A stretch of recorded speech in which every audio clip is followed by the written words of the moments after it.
je crois qu'une des caractéristiques de l'ISERPA, c'est qu'elle s'est toujours mise au plus près de son environnement, à écouter les industriels pour faire évoluer ses formations et pour que les formateurs, les intervenants qui soient à l'ISERPA, soient justement sur les dernières techniques, sur les dernières méthodes, sur les derniers concepts qui puissent aider les industriels, je vous le disais, à améliorer leur organisation. Oui, on peut relocaliser l'industrie, oui, on peut maintenir de l'emploi sur nos territoires.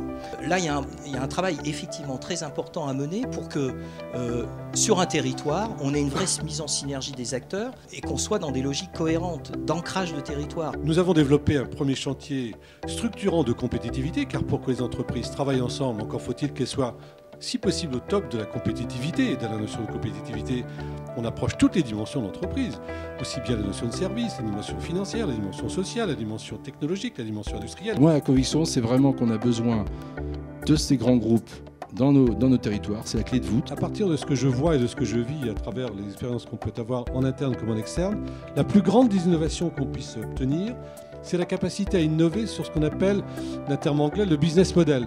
Remettre en cause, innover sur la façon de faire dans la relation que l'on a avec nos clients, avec nos fournisseurs et avec bien sûr nos collaborateurs en interne. On voit bien le lien de l'innovation nécessaire pour faire évoluer les produits de demain de nos grands groupes, que les PME peuvent apporter chacune d'entre elles des briques pour innover et faire évoluer ces produits-là, en relation justement dans des centres comme l'IRT, avec des écoles, des partenaires, et derrière, des PME qui vont pouvoir aller à l'export avec des produits différenciants. Il faut aussi rechercher, en tout cas c'est ce que j'incite mes sous-traitants à faire, encore une fois, des compétences dans ces domaines de la coordination. On a trouvé effectivement avec l'AFPA vraiment un objet très concret, partant d'une logique industrielle, d'une logique d'employabilité, d'une logique de productivité dans les organisations industrielles, où on a pu bâtir véritablement un parcours, et un parcours que j'aime assimiler à un parcours d'entrepreneur.